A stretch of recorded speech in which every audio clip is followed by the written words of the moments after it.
brothers, but not by birth. Family, but not by DNA. Dave and Adam are two of a kind, and they wanna borrow some of your day to talk into your ear holes about midi-chlorians and roller coasters. Those two things are unrelated, but so are they. They're unrelated at birth, like most people who aren't related.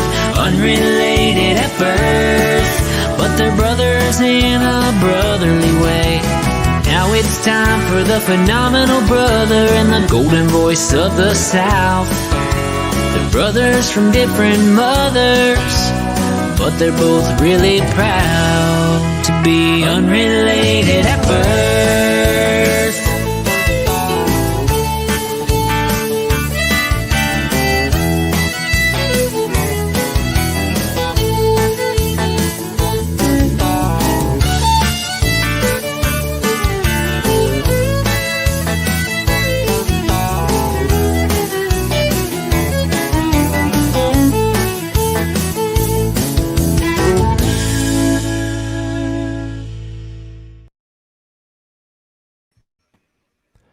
All these people saying that I had the premature button pushing.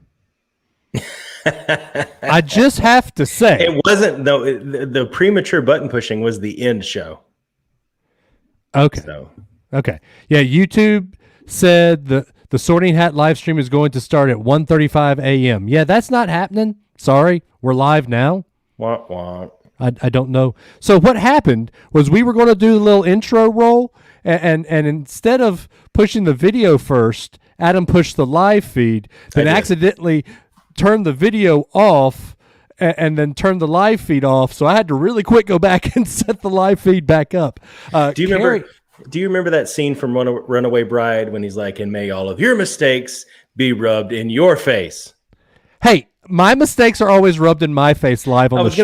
What I was going to say is, now I know how you feel. Exactly. Thank you. Oh, Carrie is giving us live updates from Toyota Field. Oh, just for that. Hold up now. Toyota Field? Is that a Trash Panda reference? That's the home of the Trash Pandas. Well, I got to go with the Flying Tigers then, the closest minor league team we have since the Fire Frogs left. Well, I can't wear multiple teams. I have to go back with my Westminster. By the way, you can't wear multiple teams? This is what I look like without a hat. Take a screenshot. Unless you go to church with me, that'll be the only time you see me with that one. So what are you watching? What are you wearing there? The Westminster Panthers? That's Westminster Wildcats. Wildcats. And hey, so Wildcats. even this I've even got the undershirt. Hey, dude. Oh. Don't just suddenly do that. You got to prep me for that, man. Go Cats, go. Go Cats, go. It's like High School Musical. We were the Wildcats before High School Musical was cool. Thank you very much. I'm sure you guys were like, oh, I bet they did that because of us. Yeah, no, we didn't. Well, Dave, you were never afraid to shoot the outside J, so the movie's based on your whole life. I wish I could sing. Really down deep wants to be in the musical. Come on. Okay, so yeah, that is kind of like me. Not gonna lie. I will say this. I wish I can sing and dance as good as Zac Efron. I mean, that's fair, right? I guess that's fair, yeah. Okay. I mean, given that he was singing and dancing in a made-for-TV movie, I don't know if that's really what you want to aspire to, but I get your overall point. Okay, I'll do you one better. I wish I can sing as well as Ewan McGregor. You can. That's a pretty low bar. Oh, dude, come on. That's a low bar. Oh, come on. Jeffrey says, Adam, you should know better than give Dave a reason to sing. That is true. See, Ewan McGregor in Moulin Rouge, actually really good. Ewan McGregor in Beauty and the Beast is Lumiere. Yeah, that was bad, but Ewan McGregor in Moulin Rouge was amazing. I've never seen that, so. The movie was The soundtrack is awesome. And Jeffrey, real quick, the secret is, it's like Hulk. The Hulk secret is he's always angry. the secret is Dave doesn't need a reason to sing. Dave He sings has a whenever. reason in his heart. My every day. gift is my song, and this one's for you. And I'm gonna re-gift it. And you can tell everybody this is your song. No, that's okay. I'm not gonna tell anybody. It may be quite simple, but now that it's done. Okay, anyway. Oh, it's done? No, sweet. I hope you don't mind. I hope you don't mind. I really do. That I put down in words. Okay, I'm not going to sing the rest of the song. Because the rest of it says how wonderful life is when you're in the world. And that's going to make it really awkward. Yeah. Now I'm done. That's awkward pretty fast. So that's part of the Moulin Rouge. That's Ewan McGregor singing that. I know that's an Elton John song. Oh, that was in Moulin Rouge. I didn't know that was a French song. Yeah. Well, it's Bohemian. Anyway, so your mom re-gifted. Anyway, so what are we here to talk about tonight, Adam? We're here to talk about Harry Potter. Harry Potter? You texted me a few days ago and said that J.K. Rowling evidently said in an article that the Sorting Hat made 7 mistakes. And now I don't know. I didn't say this to you, but I'm going to say it now and to everybody else. 7 mistakes in the history of Hogwarts. Oh, sure. Yes. Not just the 7 books. Yeah. But in the whole history. Right. Yes. And now, of course, they are in the books because of the characters we know of. Yeah. But not the Harry Potter class. And I'll talk this on the show too. I want to briefly touch on it here. When you go to research characters, it is amazing the level of detail that they have. Like birth dates and years they were at Hogwarts. It's like none of that was in the book. So where did they get that from? People have pieced this together like little internet sleuths. So you can do it from deduction because we know that Harry Potter's my age. He was born in 1981. So he's a youngin'. So from there, no, he's 40 now. So for deduction, we know that at 11 he was at Hogwarts. So that would make 1992 was his first year at Hogwarts, and so from there we knew how old Dumbledore was, and so you can go back and find all that. But how old Peter Pettigrew was? Like he his was the birthday, same age. like Peter Pettigrew's birthday. Now, birthday is weird, but we know that, and we'll talk this more on the show, but we know that he was the same class as James and Lily. Mm-hmm. Yeah. So, and they were 21, I think, when they died. Really? Tell me more.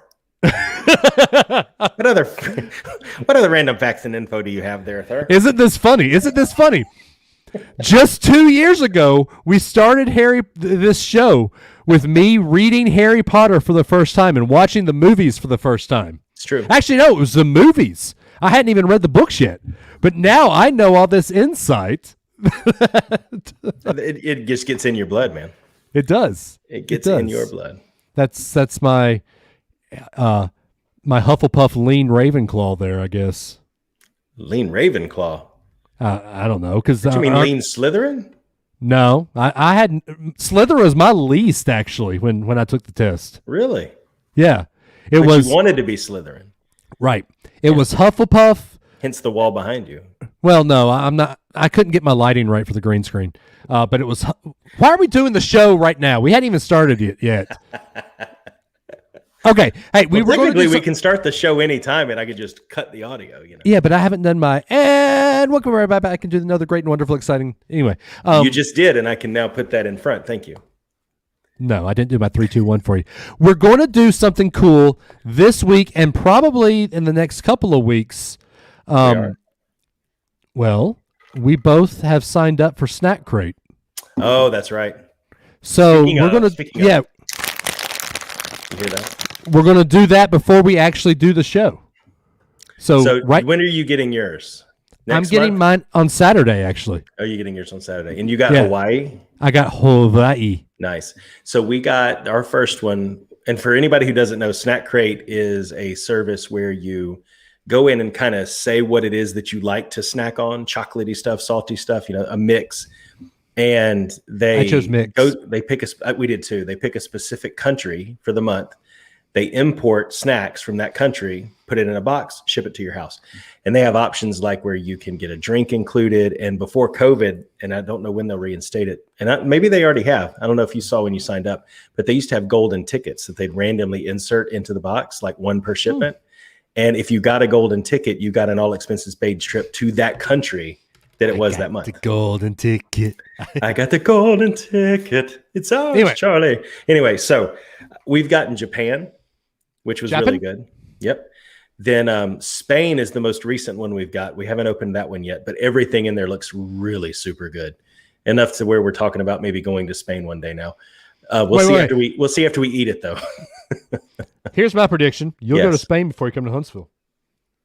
Wow, dude. Here's my prediction. I'll go to Spain, and then the whole time I'm there, you'll be like, I bet you're not having as much fun as you would in Huntsville. Yeah, no, I wouldn't say that. All right, here's a prediction. We'll be 85 before you let that one go.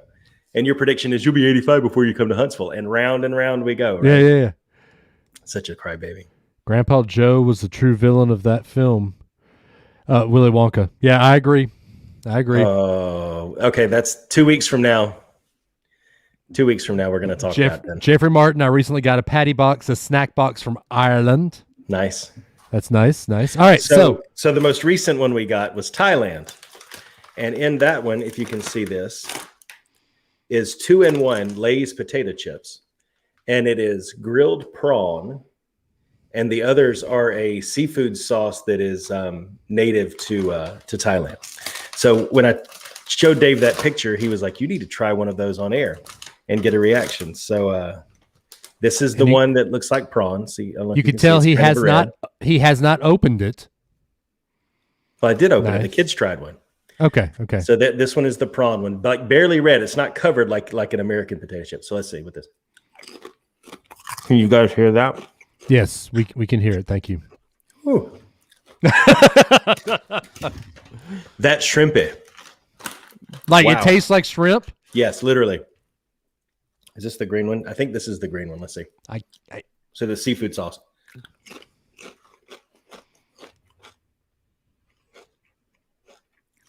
All right, so that one is so spicy too. Your dad said he just left this week's question. Oh man, that one was. Vamp for a second. All right, so you can tell facial recognition here how bad it was, but I need to know, like, internal monologue. What's going through your head right now with those chips? So the first one is shrimp. I don't mind that one that much. It's just I wasn't expecting to be like shrimp, you know. The other one, you know that smell when you walk into public close to the seafood area? Yeah. It tastes like that, but instead you sprinkled some spicy stuff on the floor and licked it while you took a deep breath through your nose. There's lots of different flavors there, none of which I think the problem is I can't identify what those flavors are. The shrimp thing I can wrap my brain around because it's shrimp. The other one, I have no clue. Anyway. So Jeffrey said prawn Pringles were really good, but they were probably not as spicy as the Lay's you just ate. Yeah, the prawn ones probably tasted similar, and that one's not that spicy. It's that seafood sauce. Okay, here's what I want. I want you to grab a prawn and a spice and the spicy one here and eat them together. This is the snack equivalent of chugging that whiskey that you kept putting a gate in front of. Just FYI. Oh, he's gonna. All right, here we go. Oh, there was the sound. Nice sound though. What are we doing first? You want me to drink some, or you just take a good sip of it, and let's hear your internal monologue.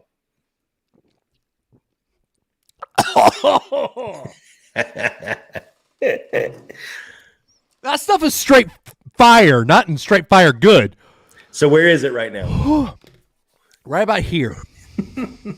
And later it's going to come right back up the way it went down. That's the problem. Oh gosh. All right, here we go. No. One red, one green. Let's see if you mix the prawn with the seafood, if it's any better. Excuse my chewing, everybody. We do this for you people. Mm-mm. Not any better. The sauce completely overpowered the shrimp on that one. It's like that's all you. Ooh.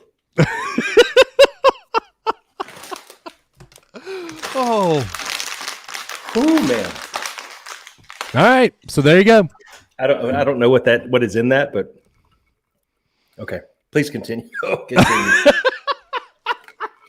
And the problem is now I can smell it when I breathe. Peppermint? Please. Okay. Jeffrey Martin, today I learned Dave likes drinking gasoline. No. I did not like that shot. There's a difference between how I like it and how I don't like it. Hello, Dave. Willow. Hey, Willow. Dave did not like that shot. Oh, sorry. I was like, wait, what? Sorry, Hamilton. Sorry. I've moved on. Yeah, it is. I mean, floor sweepings. I mean, it is like you licked the glass of a public seafood. Anyway. Barrett, my friend Barrett. Dave loves all shots. I mean, not if they're from Chicago. Not anymore. Yeah. Not since I've turned 40. So roulette Doritos, what are these that he's? I'll tell you what I want. Australia last year had Mountain Dew Doritos. I want to try those somehow. I need to find those. I bet that would be pretty good. Can you imagine gamers? Yes, Barrett, I know I'm old now. Can you imagine gamers? You know, you drink Mountain Dew and eat Doritos. Yeah. Why not both? There's a restaurant down here, Four Rivers. Did you eat there last time you were here? Barbecue. So good. Isn't it good? They have a dessert case at some of them, and in the dessert case, they used to carry a vanilla cupcake with Mountain Dew icing that they then rolled the icing and crushed cheese Doritos. So it was a Mountain Dew and Dorito cupcake. That sounds good. I know. I wish they still had it. I would try it. All right, so we need to get this show going where we talk about Harry Potter. Let's do it. Now we want some real food. I kind of want some shrimp Doritos. Shrimp Lays. All right, we're doing this. Ready? In 3, 2, 1. And welcome everybody back into another great, wonderful, and exciting Unrelated at Birth. As always, you've got the one, the only, the golden voice of the South, the human jukebox, Dave Adams, coming to you live and in living color from the top of the state of Alabama. That's right, in Madison, Alabama, in the Unrelated at Birth podcast studios. As always, I've brought along my friend who is drinking his coffee. He just had shrimp chips. If you were not watching the live on Facebook, YouTube, Twitch, where else? Periscope. If you're not watching our live, you need to, because you would see the reaction of me chugging the equivalent of gasoline and Adam eating a shrimp flavored Lay's potato chip. So anyway, the one, the only, the phenomenal brother, Adam Joseph Russell. And thank you, Dave, for recommending that I try that, because now I will taste shrimp for the entire show.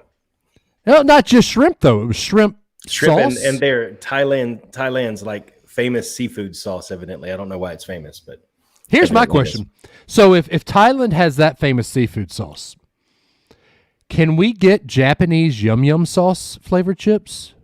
That's not a bad idea.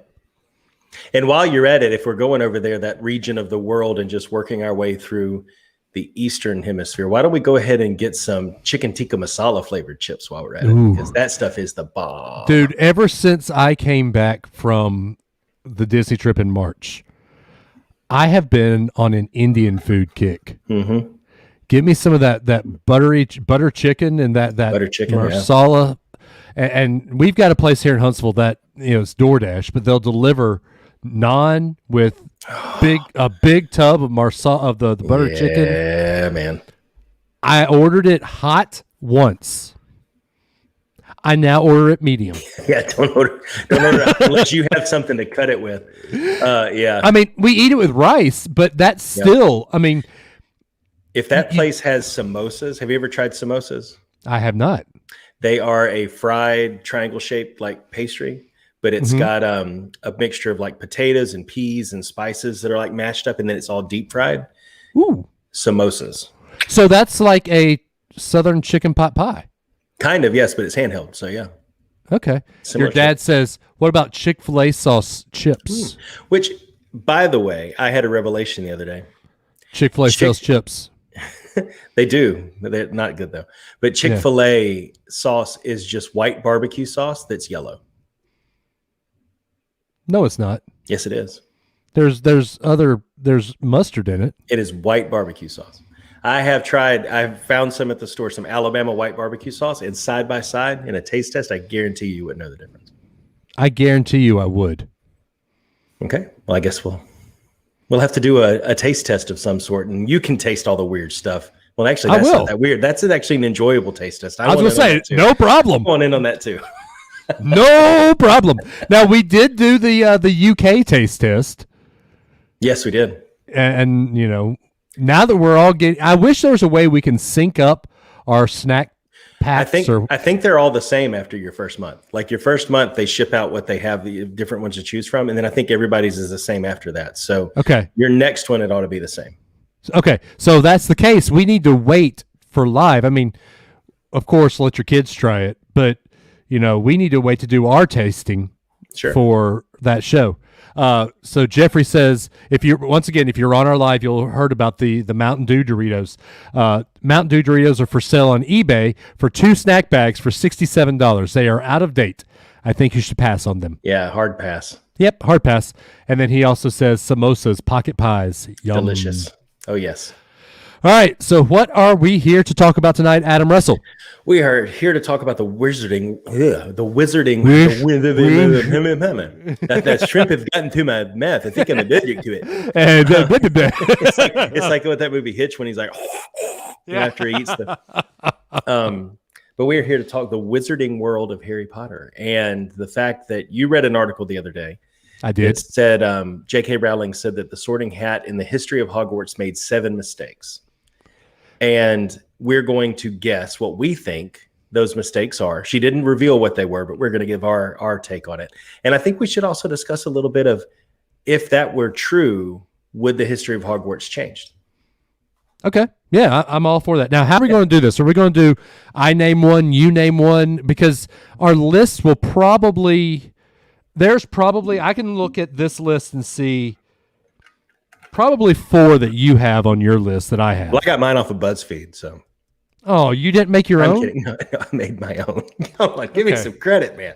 No, we probably will have some overlap. You're right. But I think we should start with one and just kind of go from there. Okay. Well. Hello? Wow. It's 10 o'clock. No, it's 9 o'clock. Well, at the tone, the time will be 10 o'clock Eastern. Audio Veritas, ladies and gentlemen. How do you want to kick this off, Dave? Dong. Dong. Where's the dongs? You don't have any dongs. How do you want to kick this off, Dave? You went there. How do you want to kick this off, Dave? It was a simple question.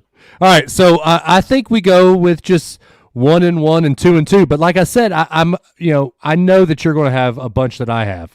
A bunch. So a bunch. In fact, you might have all 7 of these. No, there's no way. If it's all 7 of them, I'll finish that bag of chips. Well, how about we do this? You do your list, and we'll discuss. Because then you'll just be like, yeah, I agree with all of those. Oh, no, chips. Okay, fine. We'll do 1 and 1. Okay, ready? Yeah. All right, so what is your number 1? So are you saying number 1 in terms of the one that's the most obvious, or are we just going in no particular order? I'm going in no particular order. Okay, so I'm going to say there's one I definitely want to say for last because you may or may not have it on your list, but I'll throw this one out there because it's an easy little icebreaker, a main character, and that's that possibly Hermione should have been sorted to Ravenclaw. See, that's one I have as well, but my main, we'll just talk it. Okay, so I think that she shows more Ravenclaw characteristics than she does of Gryffindor. Now, the reason she is in Gryffindor is a plot piece because if she's anywhere else, it doesn't work. But honestly, I don't think she shows a lot of courage in the first movies. No, I don't think they're the first books. But she goes right down into the Chamber of Secrets, and I mean, she's along for the ride. I mean, she's the one who has the presence of mind to figure out Lumos. Salim or whatever it was when they're in the devil's snare. And I mean, I think that's just because she's book learned. She's not courageous. So that's Raven. I mean, that's solid Ravenclaw, right? Right, exactly. That's what I'm saying. I know the knowledge to apply to this situation, and look at that, it worked. The first thing she did was fix Harry's glasses because she'd already been practicing spells.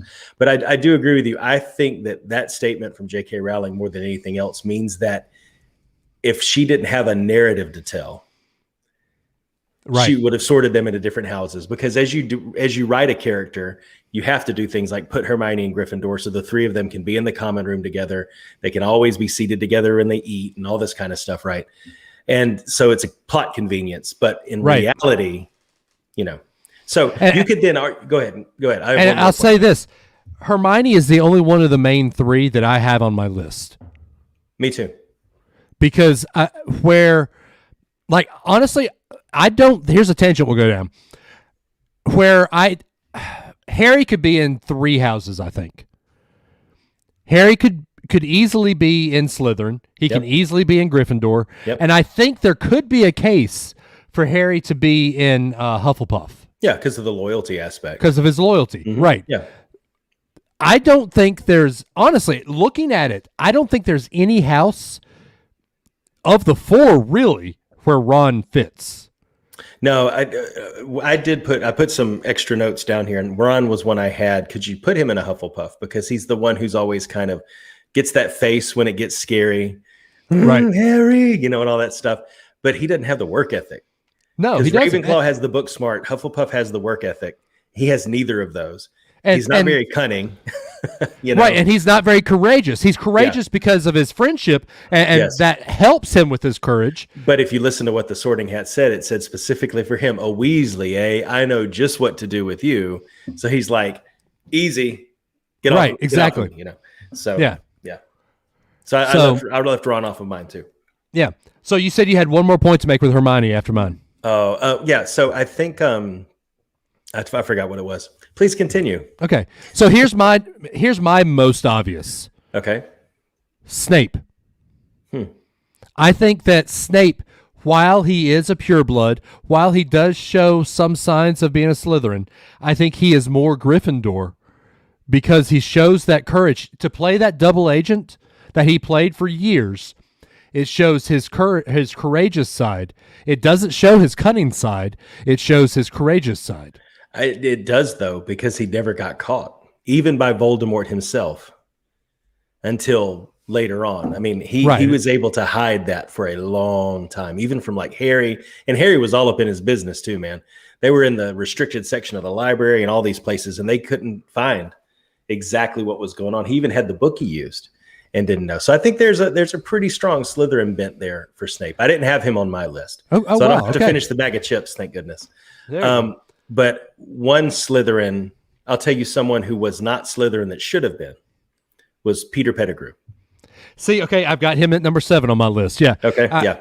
Now, him being a Gryffindor while Lily and James and everybody were at Hogwarts, it's the plot point. I mean, you have to have him there. Is he the secret keeper? Is he, all that? Yeah. So he has to be there. But yeah, I think of anybody that should be anything other than a Gryffindor, Pettigrew shows Slytherin.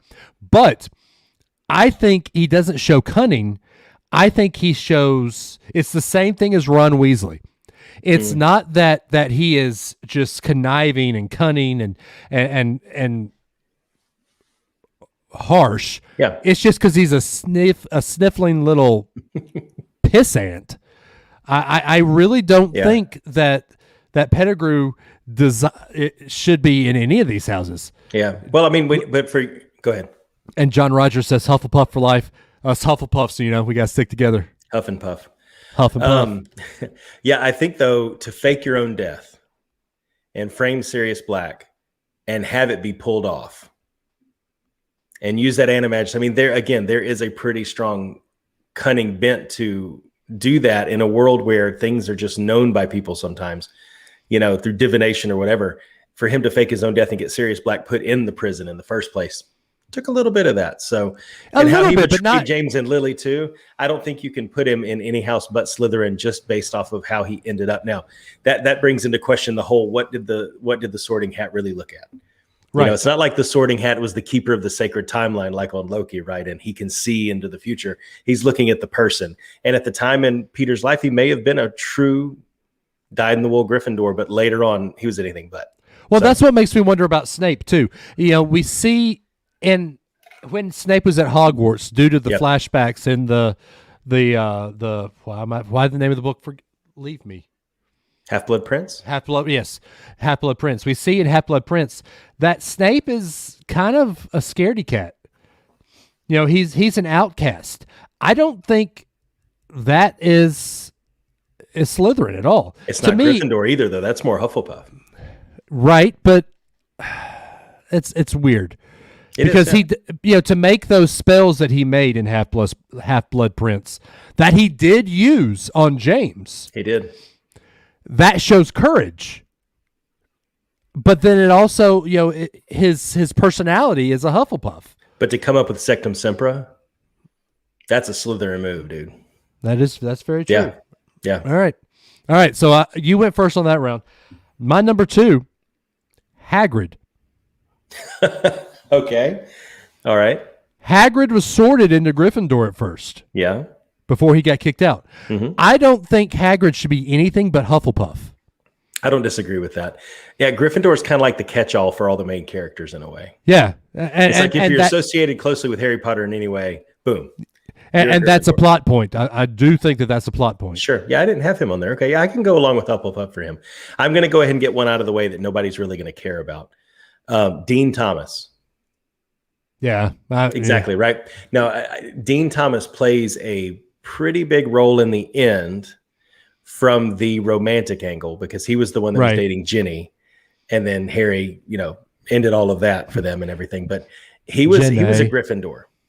But he's the one that time and again, no matter what happened and no matter what these guys did, he was always there to help Harry, even after what he did with Ginny.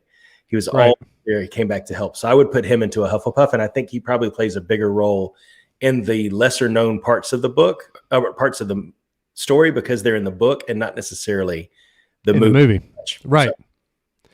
Yeah, I could see that. I saw that BuzzFeed article, and I looked at that and 3 or 4 times thought, why are we even caring about Dean Thomas on this? I didn't get Dean Thomas from a BuzzFeed article. That came from my brain. Oh, I understand that, but I saw that on the BuzzFeed article. Oh, okay. And so impressive that you had him as well. No, it's not impressive that I did something BuzzFeed did. No, it's really not. Well, you were on the same wavelength as BuzzFeed. Yeah. What are we doing? Now you're making me question this whole thing. No, I can't talk this anymore. Go ahead. All right. I will say, so my third one, this is one that you read the books, you watch the movies, you think, how in the world did he get to Gryffindor? And you're going to agree with me, Neville. Neville should have always been in Hufflepuff. I disagree. His love for botany, his love for, he's not really, he's very loyal to his family, very loyal to his grandmother. He doesn't show courage until the very last book, until the very end of the movies at the Battle of Hogwarts. I really think that Neville shows more Hufflepuff than he shows Gryffindor. Yeah, but again, I think that's like, what are the criteria? Is Neville being in Gryffindor a plot point? Probably so. But he was the only person that was willing to step out and have words with Voldemort when everything was lost. At the last book. That's, but what is what does the Sorting Hat see? Does the Sorting Hat see potential, or does it choose off of where you are right now? And I think that's really the problem, is it varies. Yeah. Vance says that Neville shows courage in book 1. That is true. For standing up to your friends. Yeah. 10 points to Gryffindor. He won the House Cup for him, man. The House Cup. He did. You're right. I just, Neville's one of those that I do want to know. We don't know you're right. We don't know what the Sorting Hat sees. Does the Sorting Hat see the timeline? Does the Sorting Hat just see right then and there? Because if we're talking right then and there, I don't know. Neville is the redemption of Peter Pettigrew. I could see that. Yeah, I can see that too. So I don't know. All right. That's an interesting thought. Is what does the Sorting Hat see? And maybe somebody can Google that while we're doing the show and find out for us to see. But I'd like to know what exactly is the criteria for the Sorting Hat. It sings a good song in the book, but it doesn't really even stick to the song it sings. So who knows? No, it doesn't. I'm sure there's an article somewhere about it, though. Yeah. All right. So I'm going to go ahead and get 2 out of the way. Oh.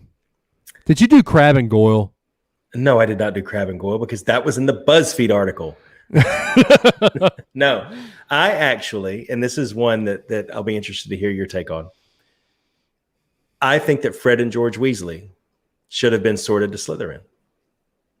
I think that having the Weasley family history in Gryffindor, Percy, them, their brother who was an Orr, whatever his name was, everybody, Bill was all Gryffindor. But these 2 guys were the ones who found a way to drop out of school and start an immensely successful business, which takes resourcefulness, ambition, and they were the pranksters of the group, man. There is nothing Gryffindor. It doesn't take courage. It takes courage to drop out of school, to leave the path that your family has gone down. It takes courage to know that, and determination to know that what you're doing, it might be against the grain, but this is what I'm stepping out on my own. That's courageous. They sell whoopee cushions. They sell whoopee cushions, Dave. They found and things called poo. Okay. They found a niche. They found a niche that was not being used. And Zonks was kind of this old school way. They found a niche that knew that they could do it, and decided to go out on their own and do it. That's courageous. It takes ambition, cunning, and resourcefulness as well. So, yeah. Sarah, didn't they use Harry Potter's winnings from the Triwizard Cup to start the shop? Yes, they did. They did. So therefore, they stole from him. No. Harry gave that. No, Harry gave that to him. They had some kind of potion, I'm sure, that convinced him to do it. A couple Slytherins. You're wrong. You're wrong. You're wrong, sir. Vance says the Sorting Hat is like the Facebook algorithm for ads. Wow, that gasoline is okay. It listens to your inner thoughts and makes some weird suggestions, but darn it if it isn't right most of the time. I could see that. Yeah. So those were 2 of my 7. I took a cop out on that one. So you did. We're running through this list way too easily. Well, we got to talk the history part on the back end. So okay, that's true. All right, so here's mine, and this is going to be pretty controversial. Do tell. Dumbledore. Okay. Slytherin. Okay. Because he's cunning. I think that sometimes he likes to skirt the rules of the Ministry of Magic, and he doesn't matter. He doesn't really care about how you get there. He just cares about the end. But he was skirting the rules of the Ministry of Magic when the Ministry of Magic was very, very corrupt. And it takes courage to stand up to a corrupt institution and do what's right. You are correct about that. The choice must come between doing what is right and what is easy. Oh, and a Slytherin. Sarah agrees with me. Well, that's great. She's not on the show. I'm kidding, Sarah. She's Slytherin, on the show. See, it's on the show right there. She's on the show. A Slytherin would never say to somebody, the choice is going to come between what is right and what is easy. A Slytherin would never say to somebody,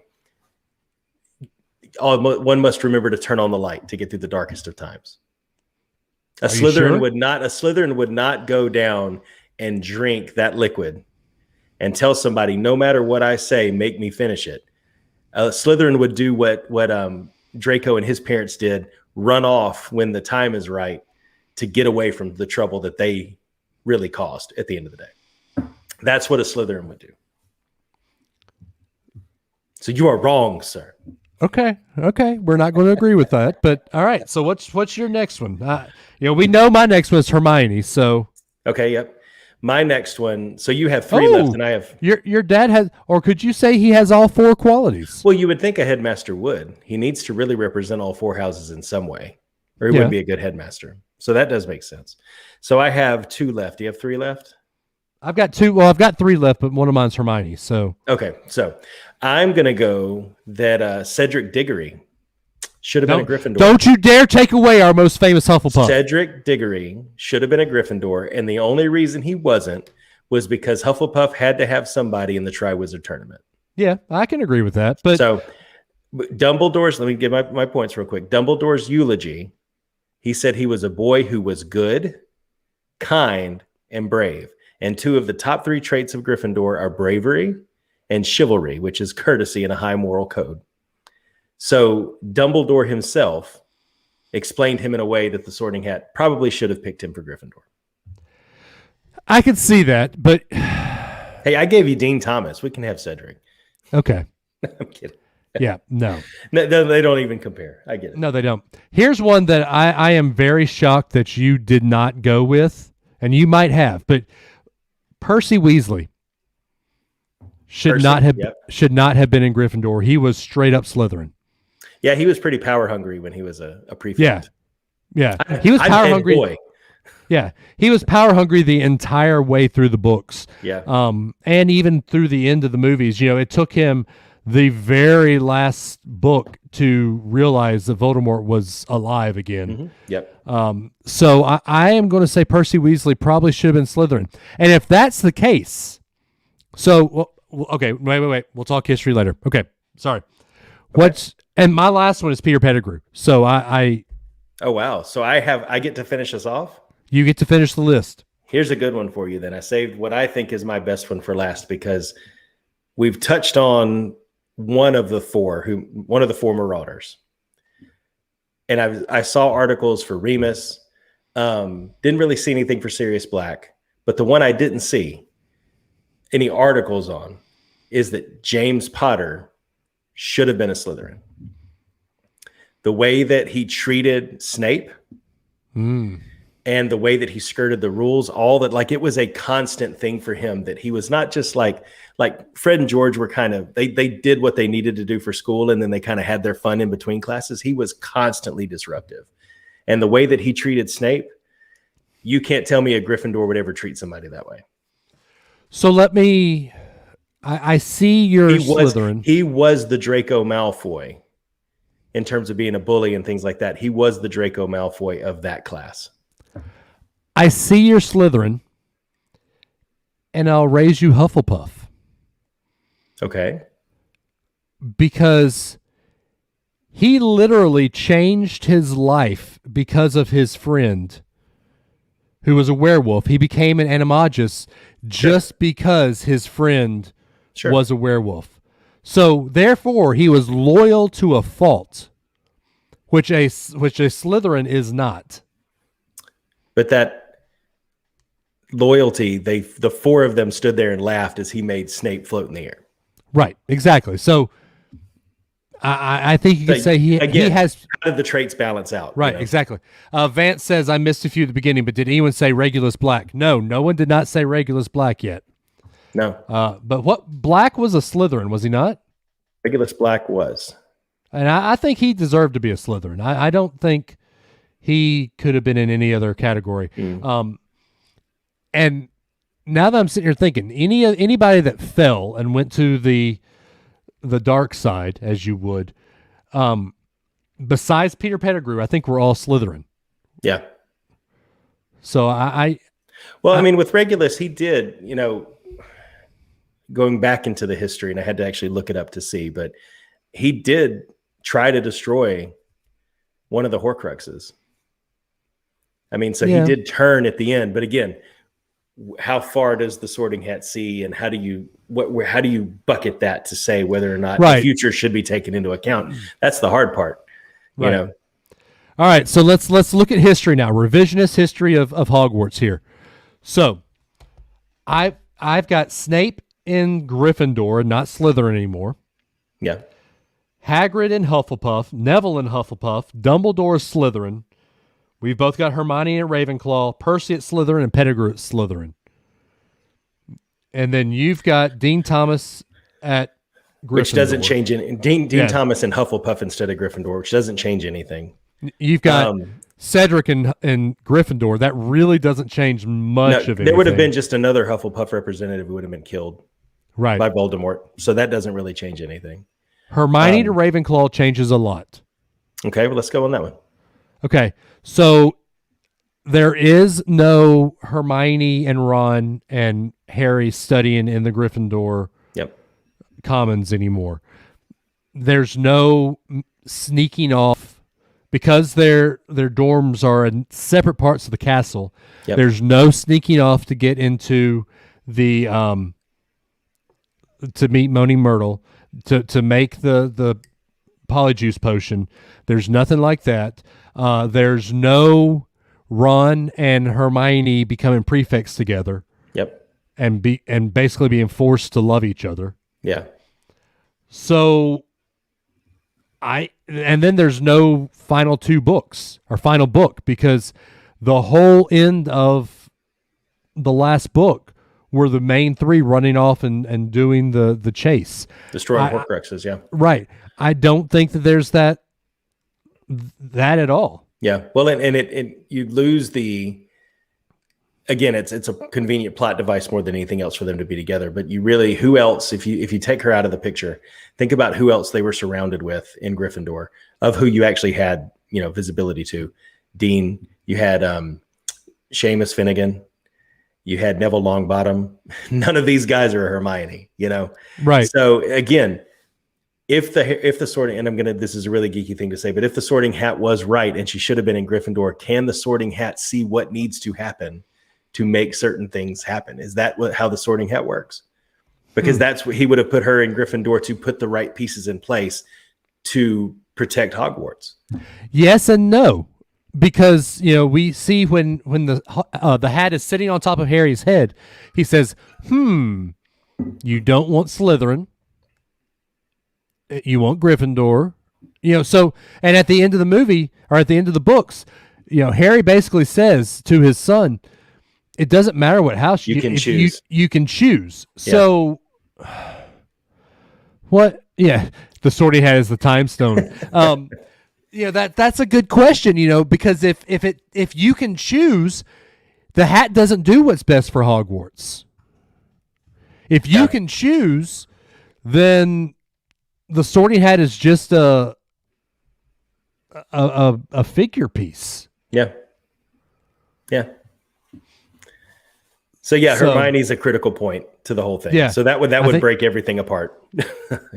I think Pettigrew being Gryffindor is kind of a critical part too. It is. Because if he's Slytherin, then it doesn't matter that he's the rat.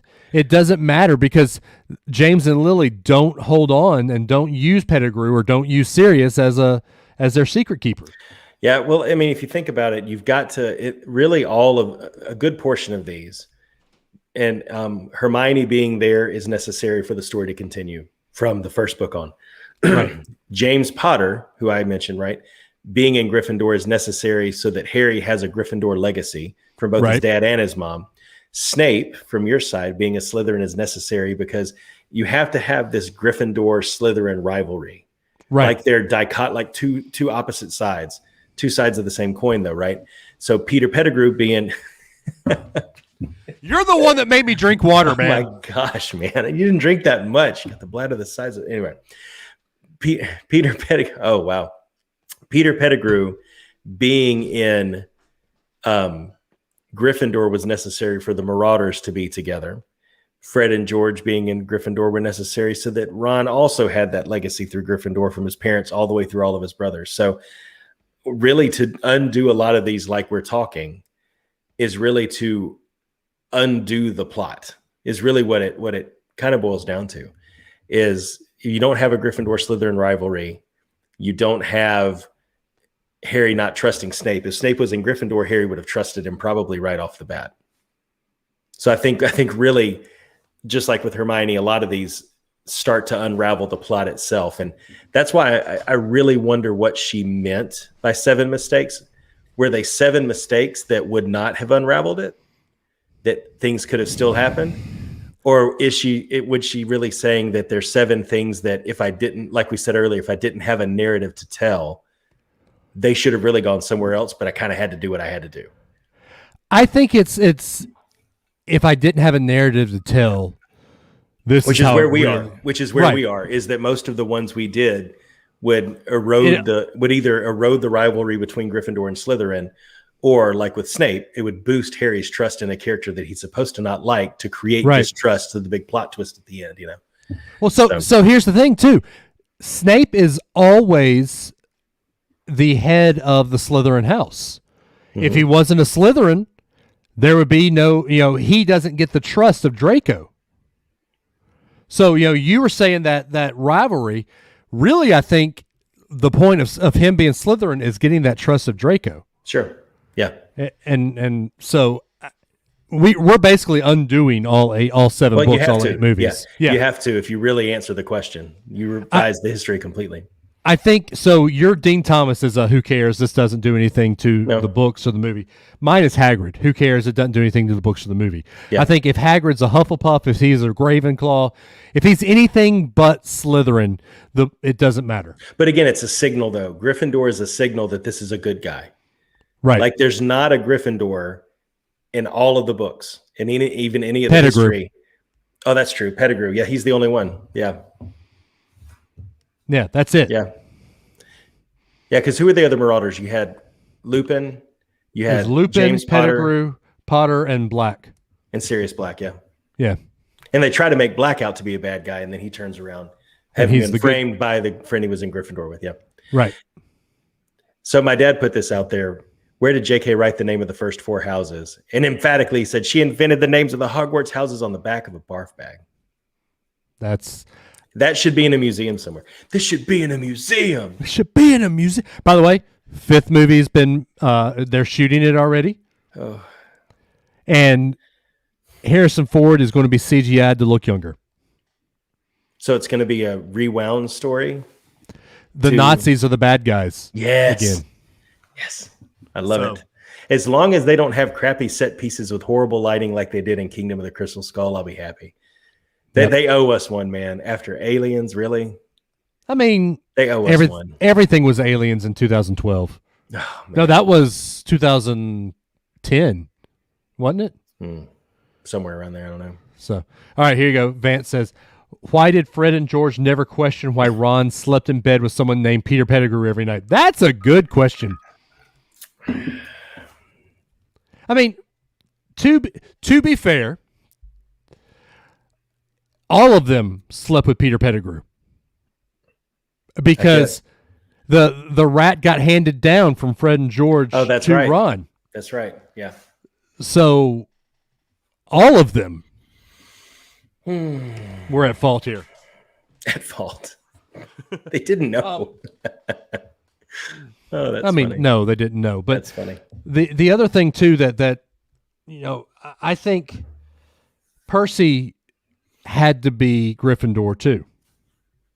Well, that's what I was saying when you had to take a little break. Was you have to keep all of the Weasleys in. It's a storyline. Right. All of the Weasleys are dirty robes and hand-me-down books, so they're all Gryffindor. It's just the way it is. So here, we were talking this on the pre-show where, there's this whole society of people who have taken Harry Potter lore and made a history of it. Like there's dates, there's birth dates, there's everything. Yeah. First off, how do they find these things? Now, you can pretty much, that Neville and Harry are the same age, born on the same day. Their birthday was Halloween. They're Nick Saban. So, but Dumbledore, we don't know when he was born. But people have gone on and said that Dumbledore's birthday is blah blah blah blah blah. And how are they finding this? I don't know if there's enough in Pottermore where you can piece it together from what she's added over the years or what, but yeah. All right. Sarah says that the whole Potter house should have been Slytherin. I could see, like you said, I can see James. I can see Harry a little bit, but there again, Harry shows all of the signs except maybe Ravenclaw. Yeah. But I don't. I just started thinking about this. James, we can make a case for. You can't make a case for Lily, though. Yes, you can. She played Snape. She sacrificed herself in the end. Again, which are you looking in the moment, or are you looking further down the line to when they're older and wiser? Yeah. Right, because she played Snape for the longest time. Yeah. Being in love with James, but still, pulling Snape along on a leash. Yeah, true. So, I was about to say you could not make that case for Lily, but then it hit me. So the other thing I want to know, if I get to ask J.K. Rowling any question I want, which I never will, but let's just say I get to ask J.K. Rowling a question. So you make a big deal about the 4 houses. Yeah. We know a lot about Gryffindor. We know a lot about Slytherin. But there is very little known about Ravenclaw and Hufflepuff. Why? Can we not get a book or something where we focus on Ravenclaw and Hufflepuff? Like, is there a rivalry between Ravenclaw and Hufflepuff like there is between Slytherin and Gryffindor? No, because you can't get the Hufflepuffs riled up. Hey, have a rivalry. Oh, really? Really? I think it's widely known I'm a Hufflepuff, right? Yeah, but I'm talking like Hufflepuffs, not because Hufflepuff. In my lifetime, Westminster's rival, Madison Academy, I hate them. Big time rival. Madison Academy. Madison Academy. Are they a school of witchcraft and wizardry? They're a Church of Christ school, whereas Westminster's a Presbyterians. So it's. Wait, I have to ask this question now. Is that a typical thing between Presbyterians and Church of Christ, or is it just those two schools? I mean, that's just the two main Christian schools. Okay. In town. The two main Christian schools in town hate each other. So you see what happened was So here's the deal. Madacad. They always they recruited. They went out and found the best players to get them to Madison Academy. Westminster always tries to do it the right way, so we're always mad at them. So you're the Gryffindors and they're the Slytherins. Yes, very much so. It also. This is where it really got bad, where Westminster and Madison Academy didn't play each other for a couple of years. A couple of years after I left school, at Westminster's gym, one of their students brought a whiteboard and they started, writing a bunch of signs. One of them says, "God loves us better." And so we didn't play Madison Academy for a few years. So everybody was cool with the hate until somebody evoked the name of God. Yes. Got it. And then, Alabama, we hate Tennessee and we hate Auburn. So there's a rival. You know that. Yeah. I'm a Titans fan. I hate the Colts. I'm a Braves fan. I hate the Mets and the Marlins and the Phillies and the Nationals. So you can't say that Hufflepuffs don't have rivalries. Cedric thought his rival was Harry for a while. Yeah. So I do think I would like to see an avenue, just a little tangent, where we know more about the Ravenclaw and the Hufflepuff rivalry. I agree with that, if there is one. I mean, the Hufflepuffs are just over there like chilling out, and the Ravenclaws are studying. I don't think either one of them really has the time for a rivalry. What's funny too is you never really see a Hufflepuff and a Ravenclaw friendship in the book. No, well, you don't see a lot of crossovers until Dumbledore's army was formed. That's the first time you really see a lot of like Cho Chang, which really started to blossom when they formed Dumbledore's army in the Room of Requirement. That's true. So, So look at my dad's question. So the one question J.K. feared she would be asked, but luckily never was, is what was Dumbledore's wand made of? Oh, yeah, because then you know it was the Elder Wand. Yep. Interesting. That is interesting. Yep. So here's a question. What was Dumbledore's wand made of before it was the Elder Wand? Was his a phoenix feather? That's a good question. Of course. Of course, Harry. All right. So anyway, speaking of that's not your dad's question of the week. That is not my dad's question. That's a good segue. See, you did that. You didn't even realize it. I didn't even realize. Well, you're the host. That's your job. Yeah. Vance, hold on. Vance said, it's like the stoners, the Hufflepuffs, and the nerds in school. Not much interaction. I'm not a stoner. And Slytherin is the goths, and Gryffindor's the jocks. I mean, it just lines up. If that's the case, how are we, Ravenclaw and Hufflepuff, and such good friends? And how are you married to a Hufflepuff? Well, because she's loyal. Because a Ravenclaw knows a good thing when he sees it. How about that? There you go. You keep your Hufflepuffs close. And your Slytherins closer. No, never mind. That didn't work. All right, here's my dad's question of the week. Who's the Slytherin you keep closer? I don't know. That's why I said it didn't work. I have no idea. I was thinking friends close, enemies close. Anyway, all right, question of the week. Here we go. Guys, looking forward to another great podcast. So here's this week's question. This planet is the only planet in our solar system not visible to the naked eye. It was first predicted by mathematics before its discovery. This planet has at least 5 main rings and 4 more ring arches, which are made up of dust and debris. Voyager 2 flew past this planet in 1989. This planet has a spot that is rotating storm that has since disappeared. The planet is a cold ice giant, which has supersonic winds and cannot support life as we know it. Temperatures on this planet can dip down to minus 221 centigrade or minus 366 degrees.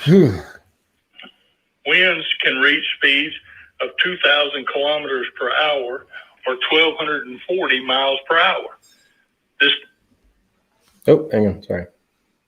planet's atmosphere is made up mostly of molecular hydrogen, atomic helium, and methane. Most of its mass is a hot, dense fluid of icy materials such as water, methane, and ammonia. The planet is 4 times wider than Earth. It is the 4th largest planet by diameter in our solar system. It takes 16 hours for the planet to rotate once and about 165 Earth years to orbit the sun. My question is, can you name this planet? So when he said rings, my immediate thought was Saturn. Yeah. But then he said the storm, I went to Jupiter. Jupiter. Yeah, so I'm going to say Jupiter. It's Uranus. Oh. I knew because it's the only one that you can't really see with the naked eye. But and it's not Uranus. It is Uranus. It's not. That's what they officially changed it to. They officially changed it to that because we were a bunch of children when we were children. Did you know there's a brown river running through Uranus? Is that the liquid? Your dad says Neptune. I'm looking right here. Neptune. Huh. Your dad said that you're wrong, sir. Interesting. Well, I'm wrong. I'm willing to admit it. So you cannot typically see Uranus either. Okay, so Neptune. So here's my question though: right, wrong, or indifferent? How do they know that the core of this planet is blah, and that the wind speeds are blah, and that I get the rings, right, and I get how it was predicted with math because you can, due to the interaction it has on other objects, when you track an object and you see it veer off course, you can predict gravitational pull and all of that. But methane and hydrogen. I just really want to go before we pass off this mortal plane, Dave. I want to go to Neptune and light a match. So, I was going to get my wife to come down here, but she is doing a live for her State of Fair Boutique thing. Oh, cool. She would know. Cross promotion. Yeah. Hey, wonder if we hold up. Let me see if I can do this. What are you trying? Hold up just a second. Are you going to pull up where we can hear it? Hold up. Hey. Remember, we are doing the audio podcast right now, Dave. Yeah. And the more we play around, the more I have to edit. Sarah, who was also listening to us, what does the USS Enterprise and a toilet paper have in common? Oh, gosh. They both go around Uranus looking for a Klingon.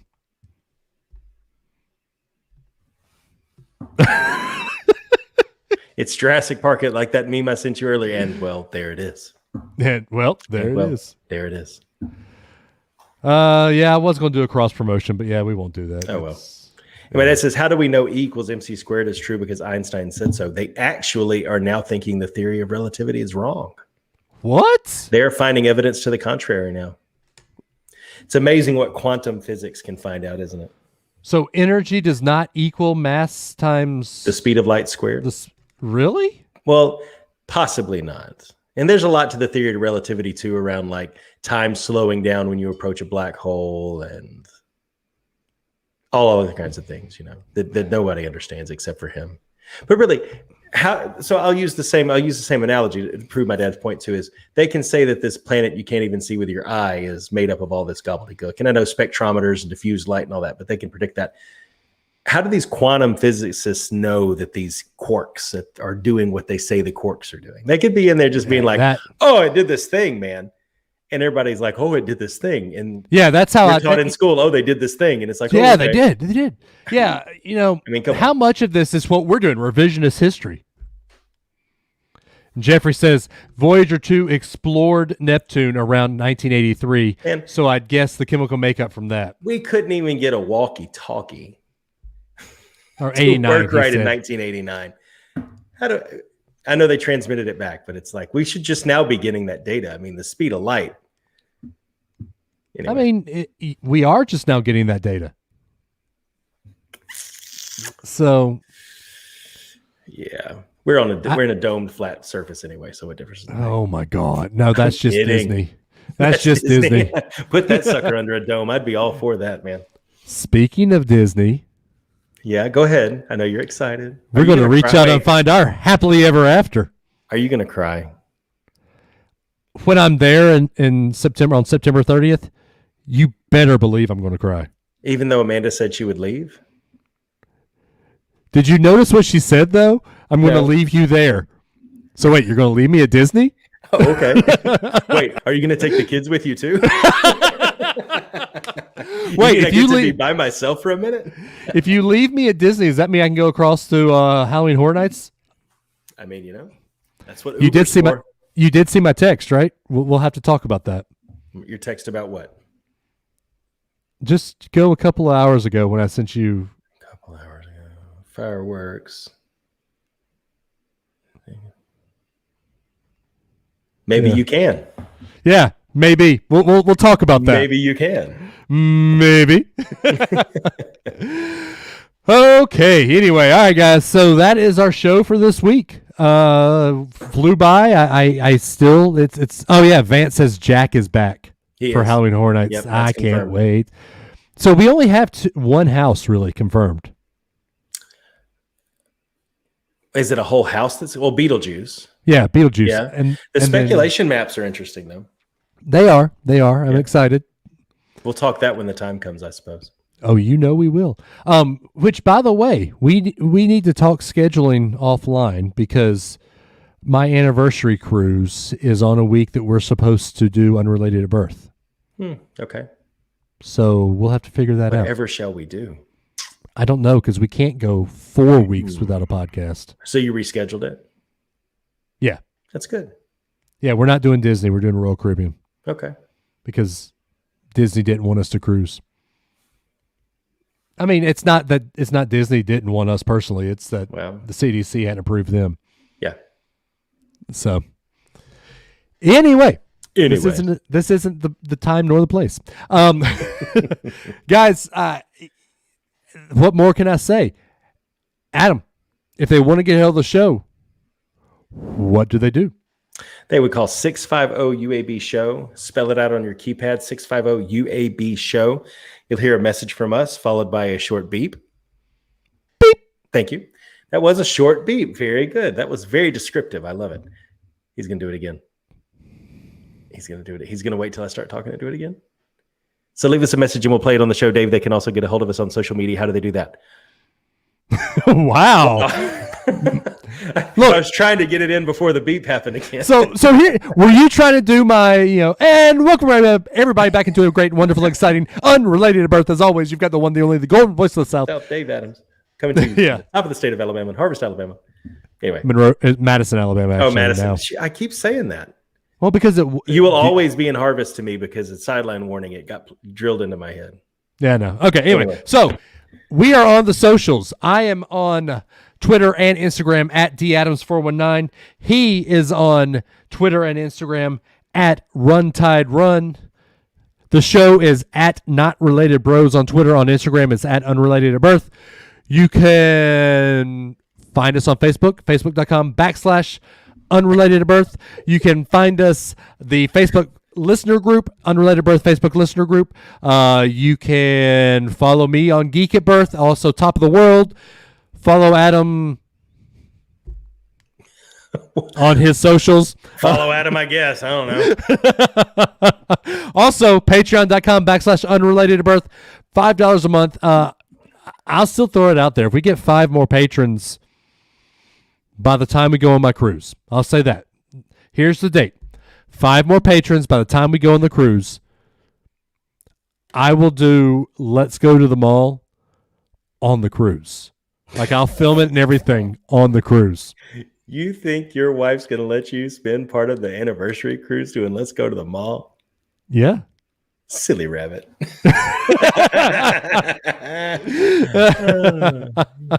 Such an optimistic spirit. I love it. Yeah. Also, I need this to be a bi-weekly thing that we do now, Jeffrey. So this is the 3rd time he's done a TIL. Today I learned.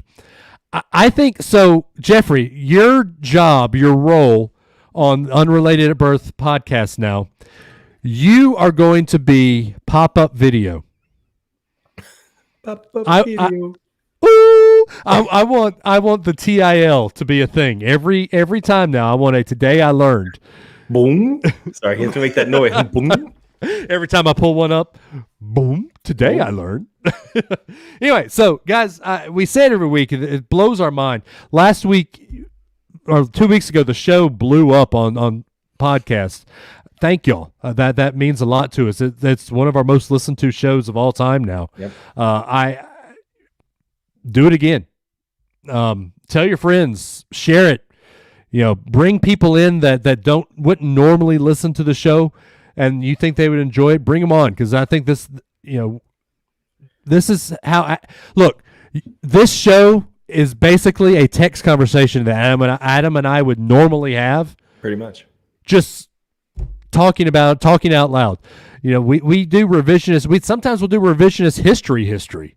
Yeah. What happened if Hamilton shot Burr? What happened if he decided to take a break? We truly do this sometimes. So the fact that y'all stick around and listen to it is great. We love you guys. We go ahead. Real quick. Speaking of finding people, if you know anybody in Montana, South Dakota, Rhode Island, or Hawaii, or Puerto Rico, states and territories, sure. We are 4 states short from being listened to in every state in the United States, and then Puerto Rico also. So Montana, South Dakota, Rhode Island, Hawaii, Puerto Rico. If you know anybody, send them a text and say, hey, click this link. They won't even know what hit them. They'll be hooked, and we'll hit all 50 states. So there you go. Do that for us. Or if you're going on vacation to any of those places. If you find yourself vacationing to Montana. Hey, that's where some national parks are. There was somebody in Hawaii recently. Who was in Hawaii recently? I don't know. There was somebody I know that was in Hawaii. I'm gonna have to, or they might still be there. I have to talk to them. Okay, download it. Yeah, just one. Just click here for 5 minutes. Well, yeah, just download it and then delete it. I don't care. Sure. Just give us a download. All right, guys. So that's it. We love you guys. We truly do mean it. Adam, take them home. Yeah, thanks for giving us some more time out of your week to just spend time with us. We appreciate it, and we love you, but not as much as Jesus does. Stay safe out there. Be kind to one another, and we will catch you again in 2 weeks. Bye. Bye. Your dad says you guys need to do a show titled "Conspiracies, Real or Fake." Sure. UFO. That's sure. Why not? Because that could get touchy. How could it get touchy? If we touch, okay, it has to have a 10-year limitation, statute of limitation. Okay, so what's on this side of that 10-year line that you're concerned about? We don't have to go into it. I'm just curious what the topic is. COVID, Fauci, Jeffrey 2020 Epstein. Election, Jeffrey Epstein. Okay, so nothing. So 2019 and earlier, we're good. No, we can't talk about. Got it. Let's say 2010 and back. Okay, we could do that. I did find something else. Here's another show idea, and we're gonna have a conversation like we normally have live on the air with everybody. Comment down below, guys, if you think this is a good idea. There's a thing called a pod deck, and it's a deck of 50 cards, and you shuffle them up and draw one at random, and it's questions to ask your co-host or guests, just like total randomness. And it's things like, what is one conspiracy theory that you think is actually true? Or what is something that you do every morning to start your day? Or like random, just total, absolute randomness. Some of it's funny, some of it's serious, but we need to get a pod deck and throw randomness at each other for just one show. So that would be like, what was it that we did? It was one that none of us could think of a show, and we just did questions that make you go, Yeah. So, all right. So here's what we're going to do for our post show. I'm going to pull up my most recent random purchase on Amazon and show you what it is. I can't follow that same suit, but you can. I'm not allowed to look at Amazon right now because of Father's Day. Oh, really? I can tell you what my most recent purchase was, though. So actually, we'll do that. Go ahead. So I've had problems waking up recently. Like at all? Yeah, like I've become a really heavy sleeper. Oh, And- like getting up with your alarm. Right. I was getting worried about you, Dave. No. I So I'm thought you going meant to like overall. No. All right, so I'm going to share my screen. Amanda is going to hate me in the mornings. Oh, it's going to be bad. This came in today. Hold up. Keep saying that. Hey.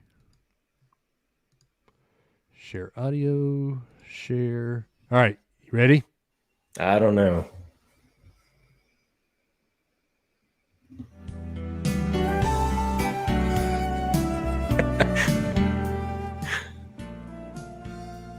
The Sonic Alert SBB 500SS Sonic Bomb Dual Alarm Clock with Super Shaker Bed Vibrator is the wake-up answer for the guy in the house that needs something extra to get out of bed.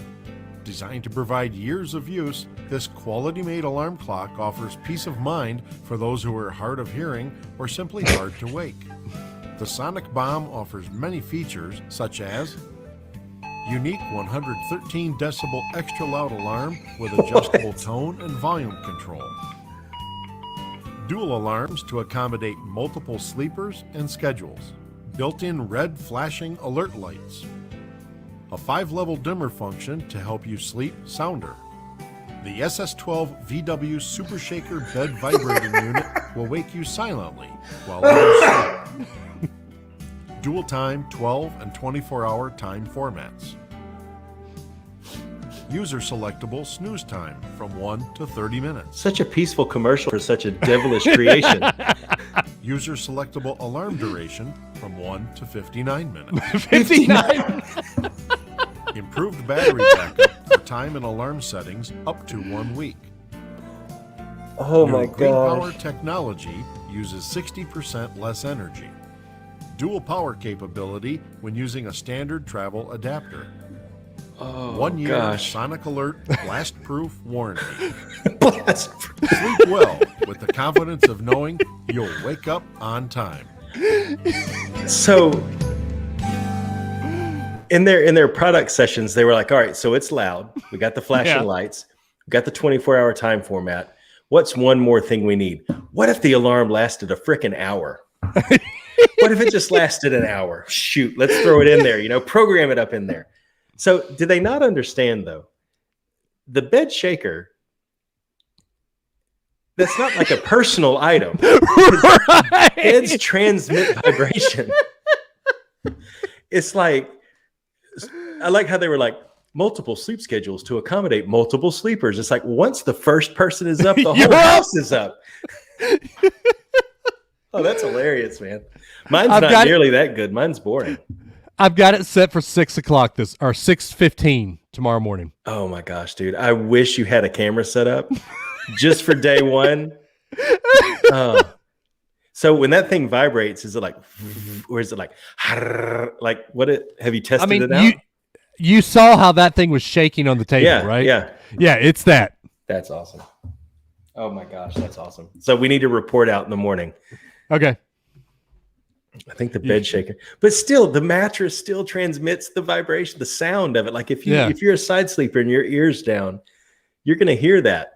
So Jeffrey, it doesn't go under the pillow. The instructions tell you to put it under the mattress, between the mattress and the bed frame and the box spring. That's hilarious. Oh my God. Your mom says, Dave, why would you want to wake up like that? Well, you got to do what you got to do, man. Right. So I've gotten really bad at, I'll set 4 alarms on my phone.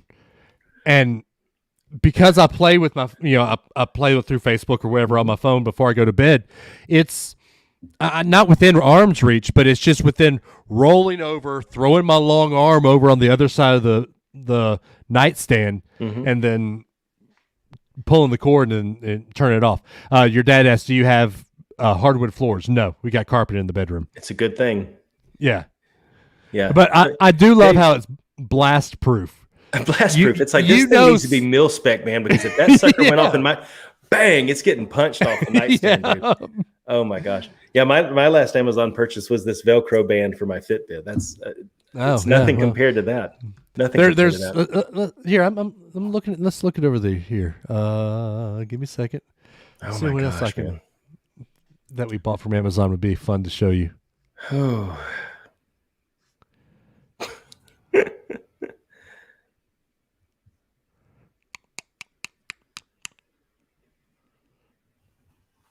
No, well, this one might be fun.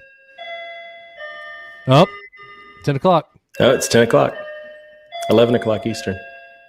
10 o'clock. Central, yes. Yes. So while you're looking that up, here's an example of a pod deck question. Okay. If you had to delete all but 3 apps from your smartphone, what apps would you keep?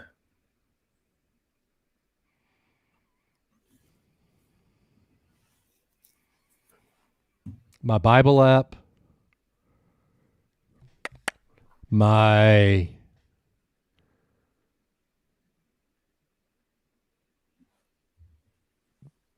Honestly? Okay, so let me ask, here's the question. Are they counting the native apps as apps? Let's assume messages and phone are a given, and Safari. And photos and camera and camera, like extra so apps. All the native apps are yeah. You can keep all the native apps. That's fine. Okay. Audible, Bible, and probably YouTube. Yeah, I would say the Bible app too. The Fitbit app. Now that I have this one, and I hate to be boring, but I need my Gmail. Why? There's a native app for email. Oh, that's true. That's true. All right. So then I would keep probably. I don't read a lot on my phone. Oh, Jeffrey makes a good point. MDX. Yeah. But your wife could have that and you could do the same thing. You could also use the web browser on your phone for it. I would have to say probably like Pluto TV or something like that. Okay. Anyway, so what's your other Amazon thing you want to show us before we go? Yeah, this one's not near as fun. But another bug zapper. Like a tennis racket bug zapper. Nice. That's awesome. Yeah, we have the bug assault here. Oh, the one that gun? shoots salt, yeah. Yeah. Aiden's gotten pretty good with that thing too. Awesome. Cool. All right, so your dad says maps. So all right, I gotta change mine now. Okay. Since I go to Disney so much, you have to have the MDX. No, you can use the website. No, you can't. Why it's not? Not when you're in the parks. Oh, that's true. So I'll do as it should be MDE, but for some reason y'all call it MDX. I'll do MDE, the Bible, and Audible. Okay. Yeah, it's tough. Give me another pod deck question. Come on, one more. That's the only one I can see. The freebies site is down. Well, here, let me see. See, wasn't that good though? It's a good idea for a show. Deck questions.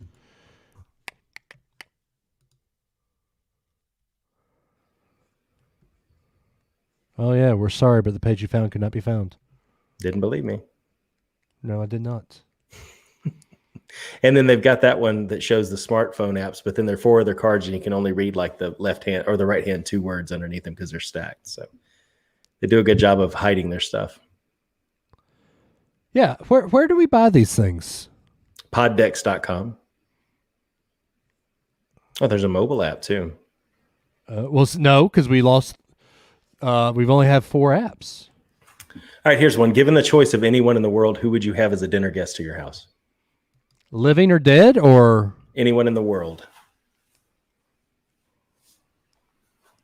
Whichever way you want to answer it. John Piper. That's a good one. All right, I've got some. Okay. Who was yours?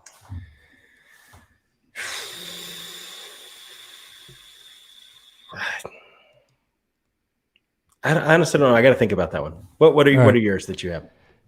If you could make one thing grow on trees besides money, what would it be?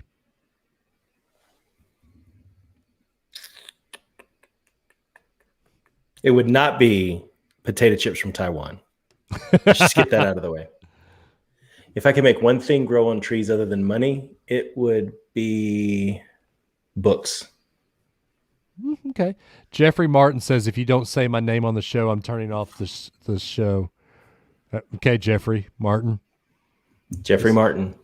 Yeah. Oh, here's good gold. But then it's not rare and it's not worth anything.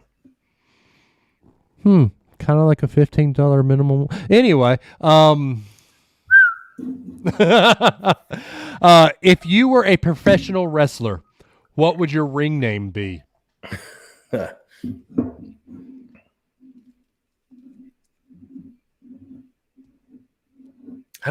man. What would my ring name be? It would be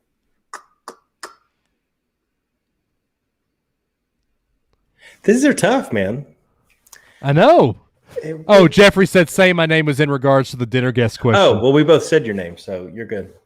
Yeah. If I was a wrestler, my ring name would be what I use on some social sites and stuff, Ravenclaw Redneck. Yeah. Crimson Cowboy. Yeah. Mine too. Yeah. Or you know what? It would be the golden voice of the South, Crimson Cow, Dave Adams. I mean, because my persona would probably be a guy that just talks and talks and talks and talks. It would be nothing but a nonstop monologue in the middle of the ring. Right. There is no wrestling. There is only talking. Yeah. What job do you think you would be really good at? The one I'm in now. Yeah. What job? What job? You go first this time. What job would you be really good at? Play-by-play, sportscaster. I would be really good at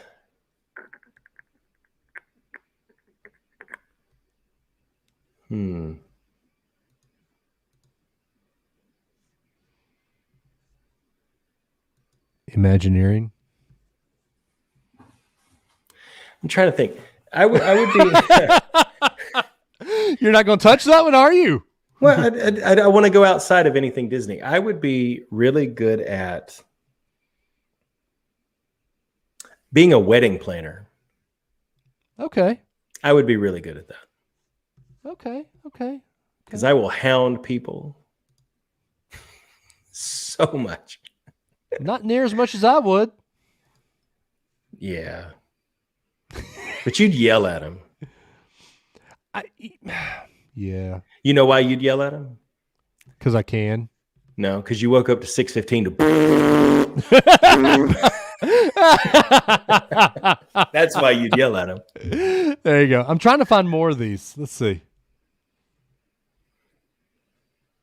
And these are cool. We need to.